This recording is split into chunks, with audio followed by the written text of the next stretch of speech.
RACMCQ में स्वागत है आपका। चलिए शुरुआत करते हैं पिछले अभ्यास प्रश्न से। विश्व मानक दिवस 2025 की थीम क्या है? विकल्प ए बेहतर कनेक्टिविटी के लिए मानक, विकल्प बी एक बेहतर विश्व के लिए साझा दृष्टि सतत विकास लक्ष्यों हेतु मानक, विकल्प सी मानकों के माध्यम से गुणवत्ता और सुरक्षा, विकल्प डी भविष्य की पीढ़ियों के लिए मानक। तो इसका सही जवाब है विकल्प बी। विश्व मानक दिवस 2025 की थीम है एक बेहतर विश्व के लिए साझा दृष्टि सतत विकास लक्ष्यों हेतु मानक, जो संयुक्त राष्ट्र के सतत विकास लक्ष्यों को प्राप्त करने के मानकों की भूमिका पर केंद्रित है। अतः विकल्प बी सही है। चलिए शुरुआत करते हैं पहले प्रश्न के साथ।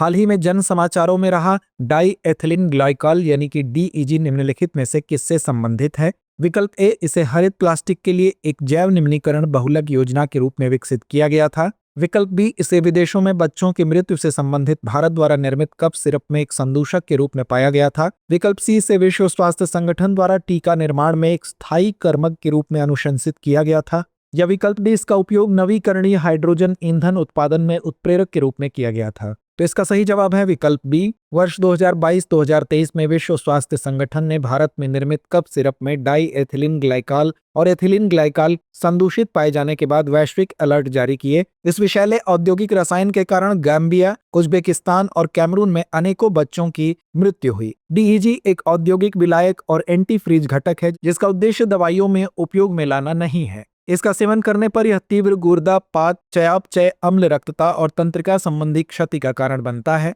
इसकी कम लागत के कारण इसे कभी कभी दवा ग्रेड ग्लिसरीन के स्थान पर अवैध रूप से इस्तेमाल किया जाता है। अतः विकल्प बी सही है। हाल ही में जन समाचारों में रहा अरट्टई निम्नलिखित में से किससे संबंधित है? विकल्प ए यह सुरक्षित अंतरिक्ष संचार के लिए इसरो द्वारा लॉन्च किया गया एक स्वदेशी सोशल मीडिया प्लेटफॉर्म है। विकल्प बी यह डिजिटल इंडिया के लिए NIC द्वारा विकसित एक बहुभाषी AI आधारित चैट असिस्टेंट है। विकल्प सी या जोहो कारपोरेशन द्वारा विकसित एक स्वदेशी इंस्टेंट मैसेजिंग ऐप है जिससे बड़ी संख्या में नए उपयोगकर्ता जुड़े। विकल्प डी यह आधिकारिक उपयोग के लिए व्हाट्सएप की जगह लेने वाला एक सरकार समर्थित मैसेजिंग प्लेटफॉर्म है। तो इसका सही जवाब है विकल्प सी। और अट्टई जोहो कारपोरेशन द्वारा विकसित एक स्वदेशी मैसेजिंग प्लेटफॉर्म है जिसे वैश्विक मैसेजिंग ऐप्स का एक सुरक्षित और भारतीय विकल्प प्रदान करने के लिए लॉन्च किया गया है। सितंबर 2025 में विदेशी प्लेटफॉर्म पर गोपनीयता संबंधी नई चिंताओं के बीच इसमें नए उपयोगकर्ताओं की संख्या में 100 गुना वृद्धि दर्ज की गई, जहां प्रतिदिन लगभग 3000 से बढ़कर 3.5 लाख साइन अप किए गए। अतः विकल्प सी सही है। भारत में गूगल का पहला गीगाबाइट स्केल डेटा सेंटर किस शहर में बनाया जा रहा है? विकल्प ए दिल्ली, विकल्प बी चेन्नई, विकल्प सी विशाखापत्तनम या विकल्प डी पुणे। तो इसका सही जवाब है विकल्प सी विशाखापत्तनम। गूगल विशाखापत्तनम में भारत का पहला गीगावाट स्केल डेटा सेंटर और आर्टिफिशियल इंटेलिजेंस हब बना रहा है, जिससे आंध्र प्रदेश की डिजिटल तथा आर्थिक परिदृश्य में बड़ा बदलाव आने की उम्मीद है। खान मंत्रालय द्वारा चूना पत्थर को प्रमुख खनिज के रूप में वर्गीकृत करने से क्या लाभ होगा? विकल्प ए खनन में कमी,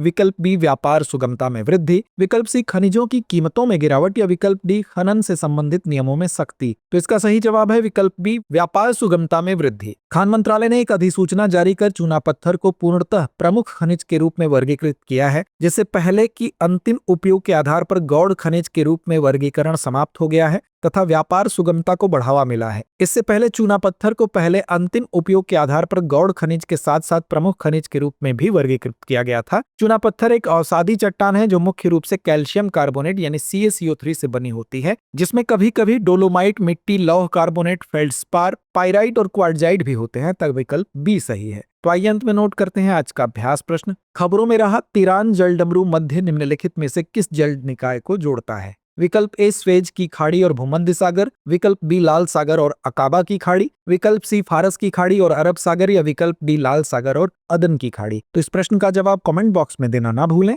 धन्यवाद।